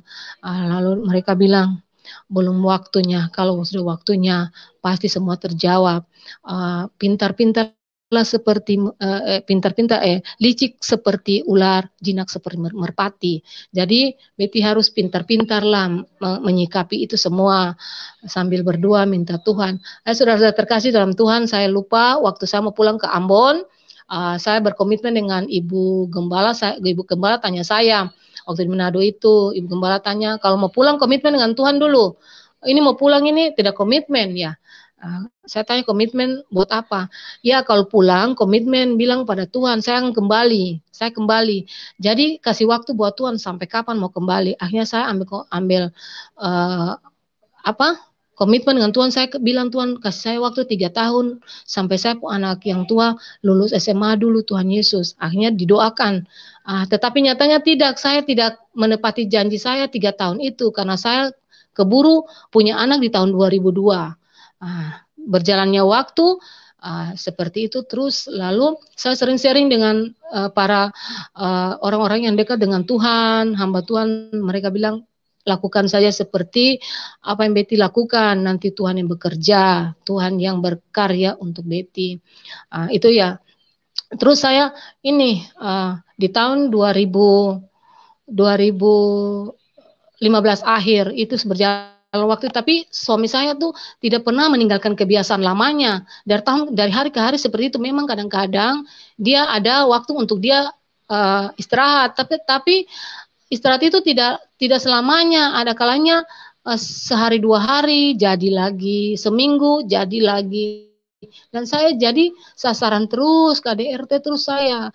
Sampai kadang-kadang saya kalau muka-muka saya lagi biru, saya nggak mau ke rumah mama karena takut dibilang mama tanya itu kenapa. Saya suka bohong itu ke ini jidat saya ke bentur dinding mak atau mata saya kena ini kena itu, saya suka bohong padahal saya itu mengalami KDRT dalam rumah tangga saya. Tapi saya tidak pernah menjelek-jelekan dia di orang.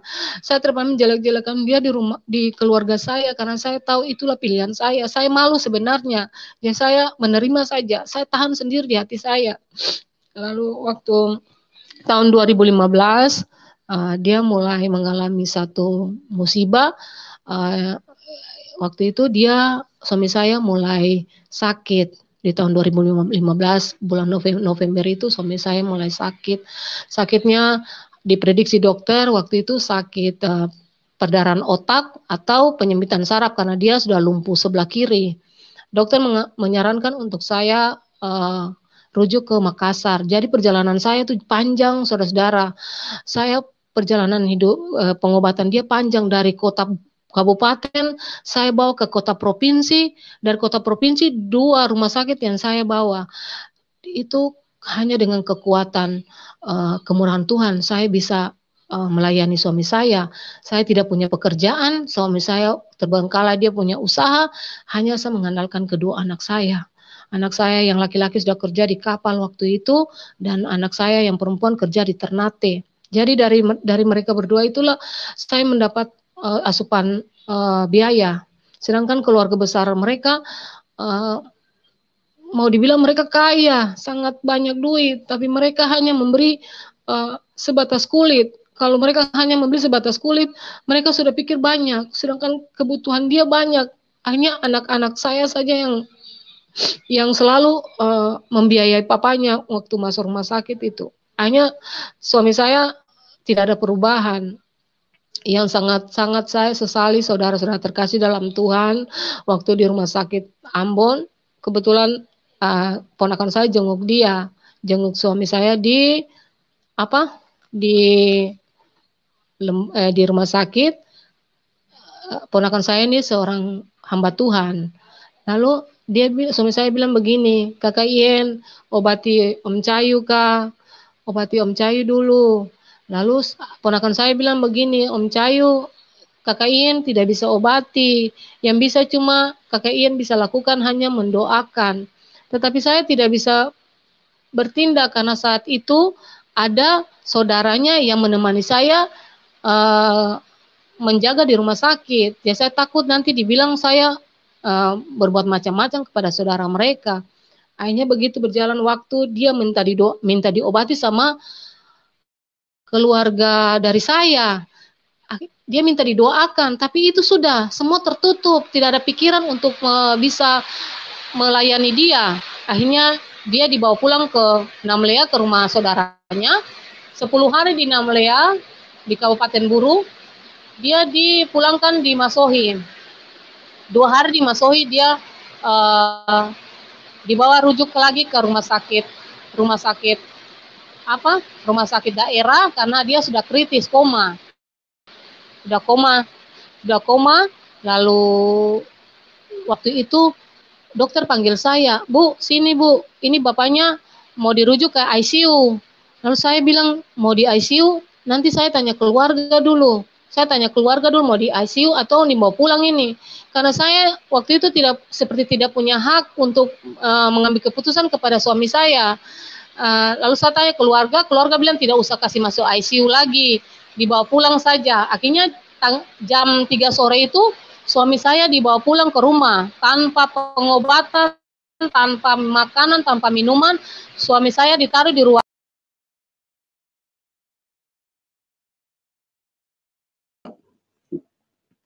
Haleluya.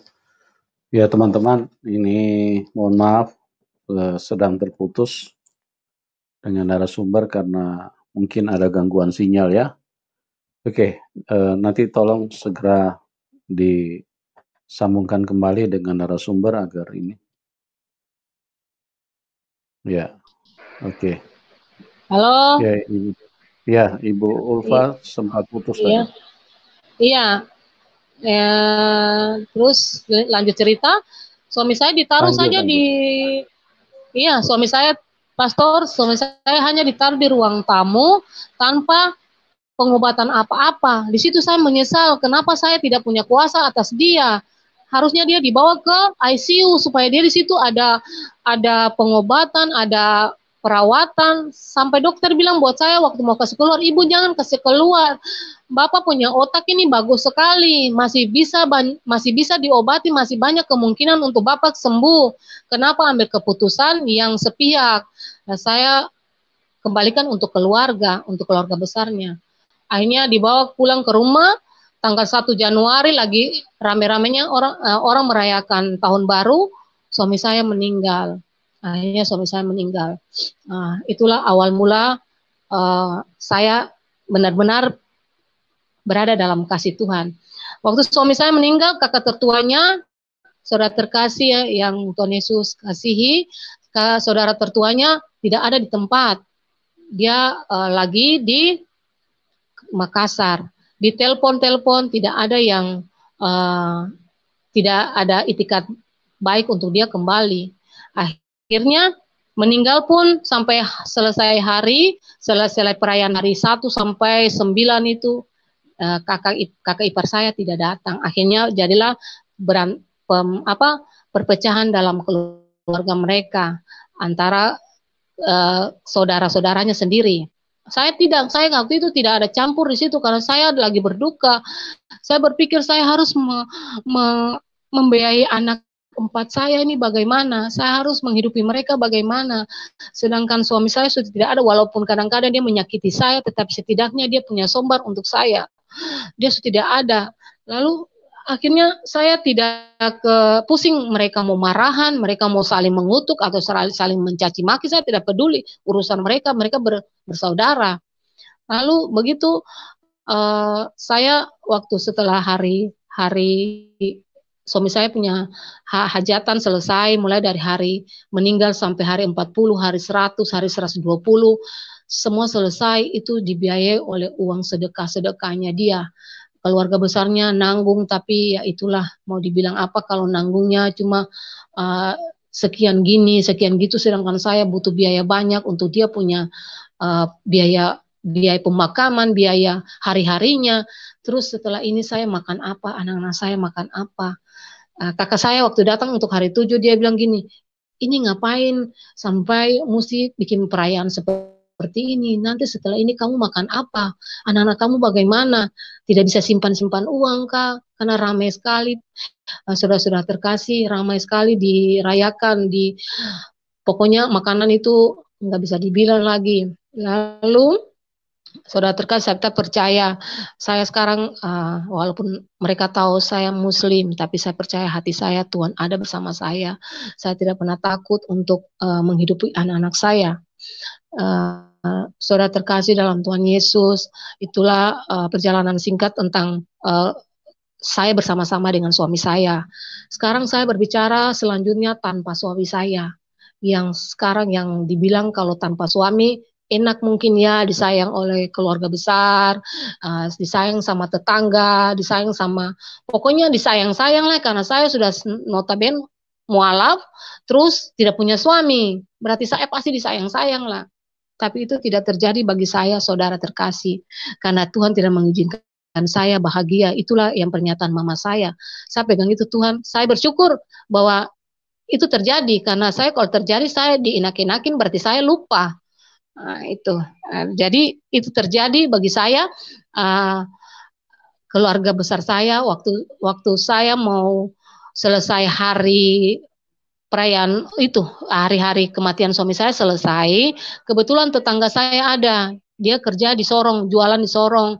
Nah, saya ketemu sama dia, saya bilang gini, saya ikut ke Sorong bantu kamu sudah, karena sekarang saya tidak punya pekerjaan, anak 2 saya pun pekerjaannya sudah menurun, siapa yang mau biaya anak-anak saya makan. Nah, dia bilang, sudah kalau mau ikut saya ke Sorong, nantilah habis lebaran baru kamu ikut. Iya, pas habis lebaran saya pergi. Tapi sebelum saya pergi itu sudah mulai ada masalah sama ipar-ipar saya. mulai ada sedikit kecocokan, tapi saya jalan saja. Mereka kan nggak kasih izin saya pergi. Cerita mereka, mereka bilang nanti mau bangun saya usaha, mau bangun saya ini itu. Tetapi saya berpikir, saya sudah hidup dengan mereka puluhan tahun. Saya tahu mereka seperti apa. Mending saya usaha sendiri, saya punya sendiri daripada saya punya orang tapi saya ditindas atau saya diintimidasi terus. Lalu saya pergi ke Sorong itu sama tetangga saya itu. Sampai di Sorong 1 bulan sana saya lihat keadaan bagus. Saya kembali lagi ke Masohi, kota saya. Sesampai di Masohi sana saya baru di Ambon saja di ibu kota provinsi saya sudah dicerca. Saya sudah telepon kata waktu kamu suami kamu meninggal itu masalahnya gara-gara saya yang bikin mereka adu domba saya, mereka sampai mereka berantem antara kakak yang tertua mereka dengan saudara mereka yang bertiga ini. Saya penyebabnya, kata saya yang bikin ngadu di sana lain, ngadu di sini lain. Jadi saya adu domba mereka. Saya bilang saya menangis, Tuhan Yesus, saya hari itu saya di mana? Saya hari itu saya lagi berduka. Buat apa saya mengadu domba mereka? Sedangkan mereka kalau ikut ini mereka yang harus tanya saya bagaimana ini kok mereka ambil keputusan mereka waktu mereka sudah saling memaafkan. Waktu itu sudah bisa lebaran dan mereka sudah saling memaafkan. Jadi mereka saling cerita menjatuhkan saya.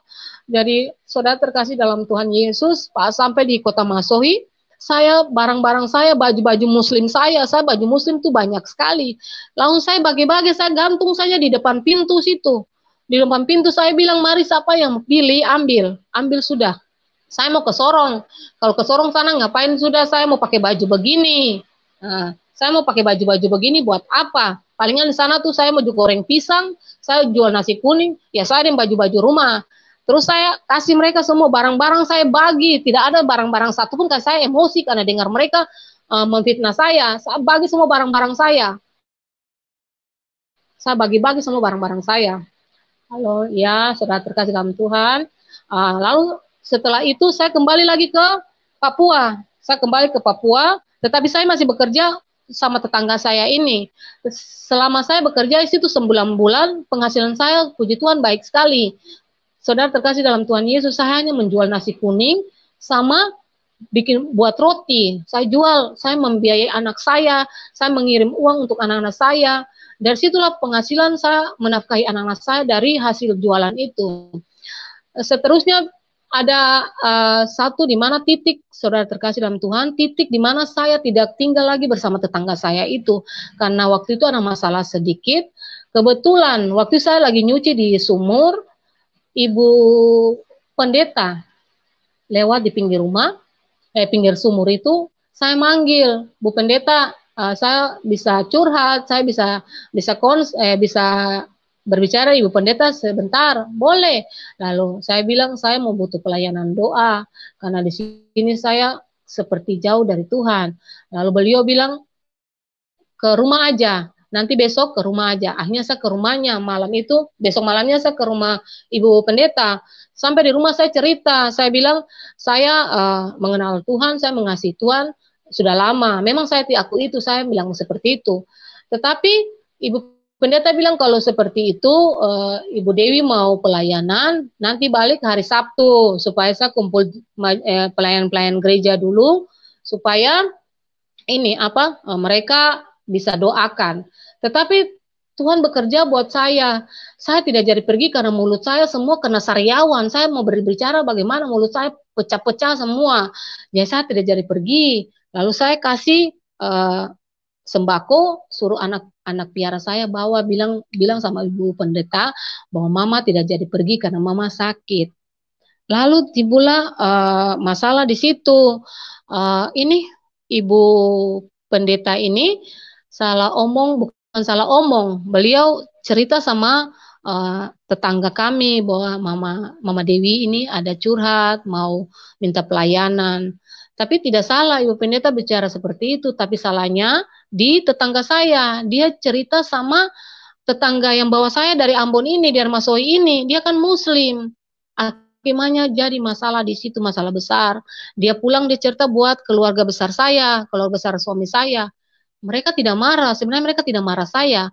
Tetapi saya waktu itu diasingkan dari tetangga-tetangga. Semua tetangga di situ tidak ada yang mau mengenal saya.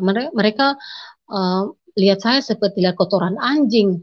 Mereka jijik kepada saya karena mereka bilang saya seperti orang pengkhianat, murtad yang tidak perlu untuk bergaul dengan saya. Akhirnya saudara terkasih dalam Tuhan Yesus, saya hanya dalam rumah, terkurung dalam rumah. Waktu saya pulang kampung itu, saya hanya dalam rumah dengan anak saya, tidak tanpa ada tetangga yang ada tetangga sih, ada berapa orang, ada sekitar 3-4 orang tetangga yang masih menerima saya. Itu saja, saya balik ke situ ke sini. Tetapi yang sebesar kampung ini tuh tidak ada lah yang mau dengan saya, tidak mau berteman dengan saya lagi. Akhirnya saudara terkasih dalam Tuhan Yesus, ipar-ipar saya itu, keluarga besar dari suami saya itu tidak marah, mereka tidak mengintimidasi saya, malah mereka membela saya waktu itu karena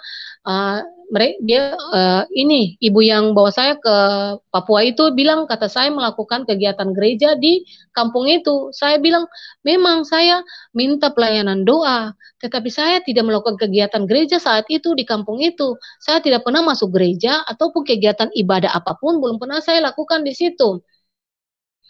Itu saya pertahankan itu. Akhirnya keluarga saya semua masih menerima saya. Tapi puji Tuhan, syukur banyak Tuhan Yesus bekerja buat saya. Banyak cobaan yang saya alami, banyak juga gangguan yang saya alami. Tapi Tuhan Yesus masih memberi kesempatan buat saya, bahwa saya harus meninggalkan semua. Jadi saya harus berani untuk meninggalkan semua. Bukan saya bertopeng lagi, saya bertopeng dalam arti saya punya iman Kristen, tapi saya masih berhijab.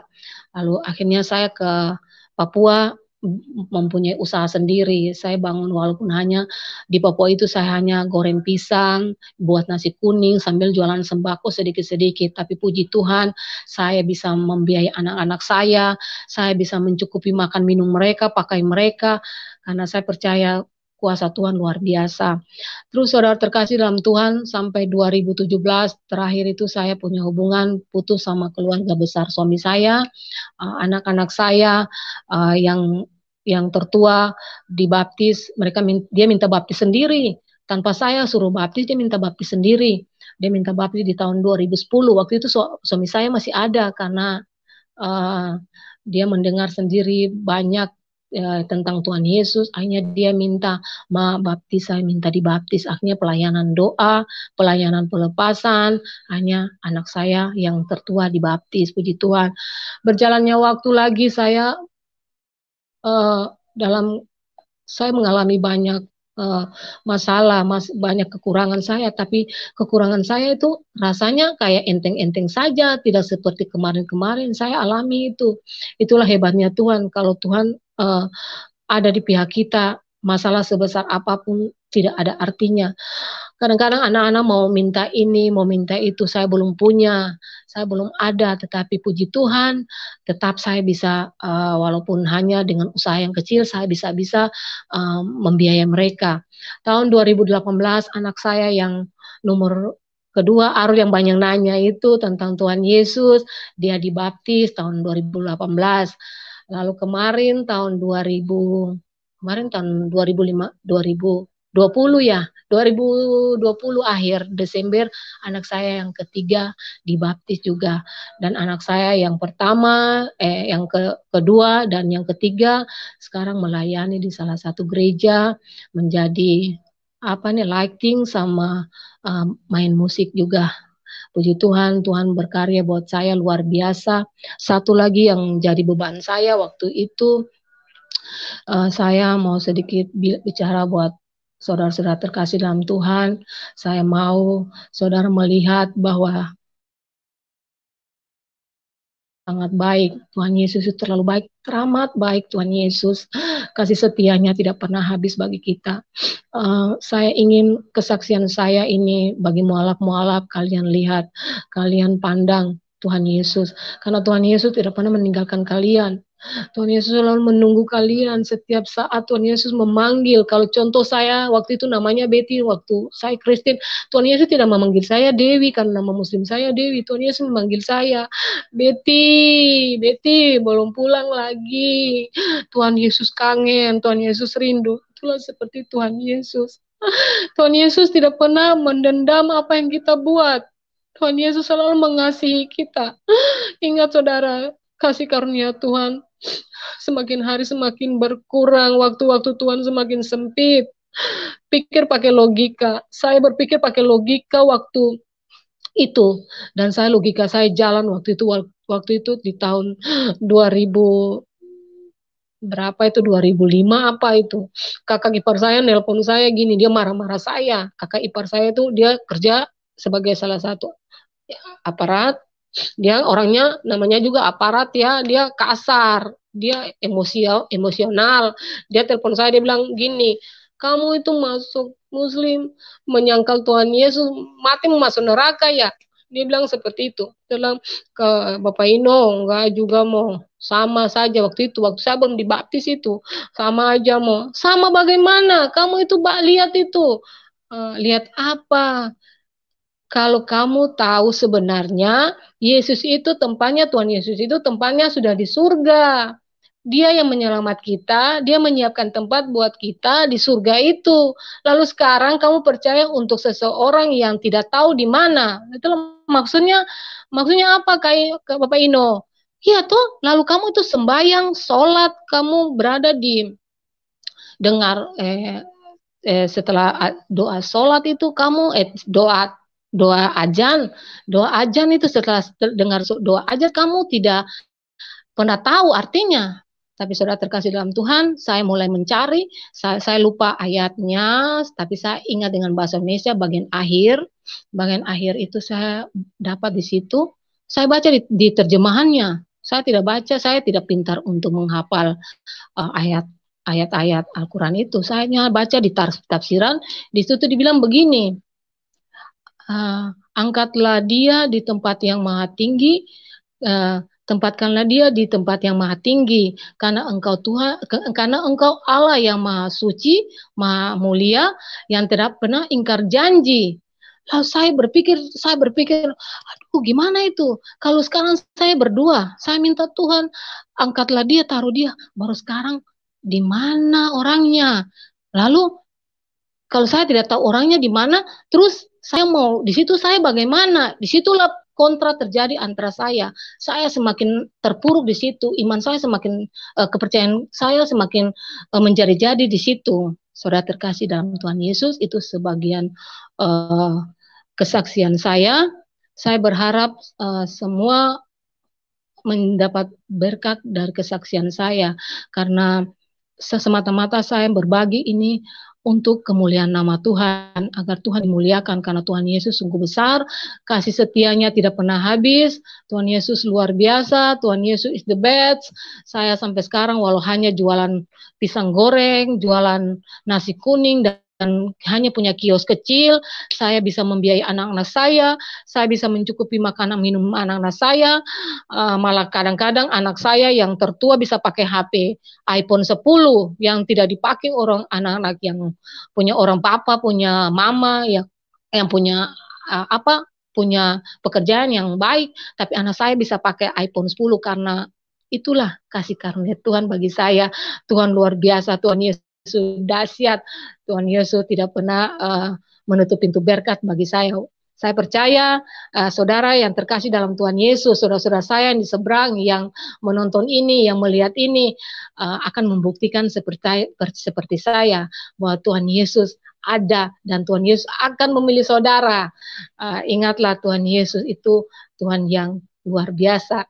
Saudara-saudara terkasih dalam Tuhan Yesus, kalau benar-benar saudara punya hati yang sudah siap untuk dibuka, Tuhan Yesus sudah menyiapkan tempat kita di surga. Tuhan Yesus sudah menyiapkan rumah kita di surga. Haleluya. Itulah kesaksian saya. Terima kasih banyak. Semoga menjadi berkat bagi banyak orang. Terima kasih, Pastor. Haleluya. Ya, puji Tuhan. Terima kasih Ibu Dewi Ulfa yang sudah bisa berbagi berkat dengan kita semua pada malam hari ini, di mana Tuhan Yesus adalah Tuhan yang nyata. Tuhan Yesus adalah Tuhan yang bisa dialami oleh semua manusia.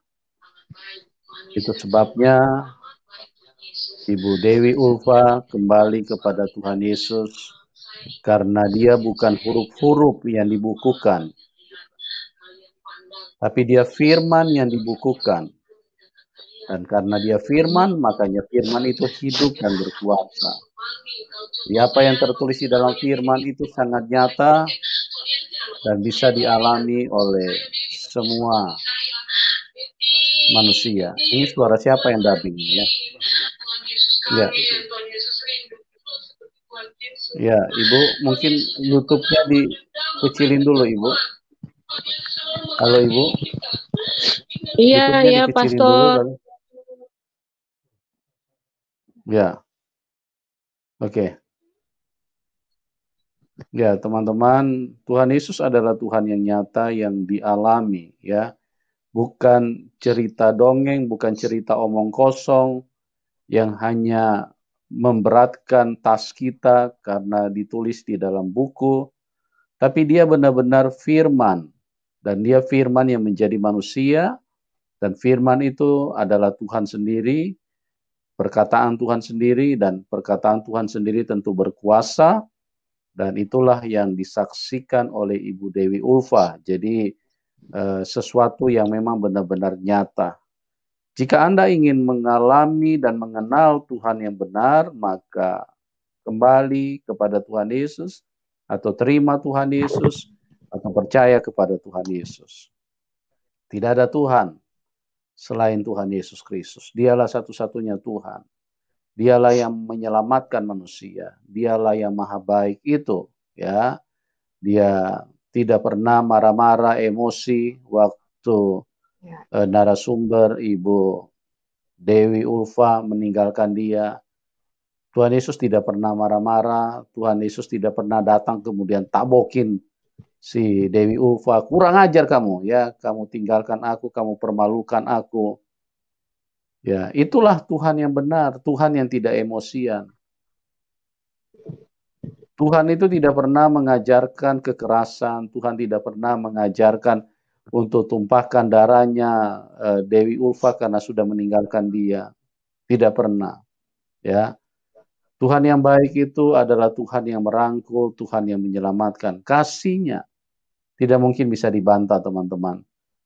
Bahwa dari ajarannya saja tidak ada manusia yang seperti itu. Tidak ada nabi yang bisa mengajarkan seperti apa yang diajarkan Tuhan Yesus. Kasihilah musuhmu, berdoalah buat mereka, mintalah berkat buat mereka. Jikalau kamu ditampar pipi kirimu, berikan juga pipi kananmu. Jikalau ada yang meminjam kepadamu, jangan meminta balik. Mana ada manusia yang bisa mengajarkan seperti ini? Mana ada nabi yang bisa mengajarkan seperti itu? Mana ada rasul yang bisa mengajarkan seperti itu? Apalagi yang palsu. Tidak mungkin. Ya, itulah sebabnya teman-teman kita dengarkan apa yang telah dibagikan. Saya berdoa kiranya menjadi berkat dan membuka mata hati kita supaya kita bisa berjumpa, percaya, dan menerima keselamatan itu. Bukan untuk supaya orang Kristen bertambah banyak, itu sama sekali tidak ada gunanya. Tetapi supaya Anda bisa diselamatkan karena betapa mengerikannya manusia kalau sampai manusia masuk ke dalam neraka.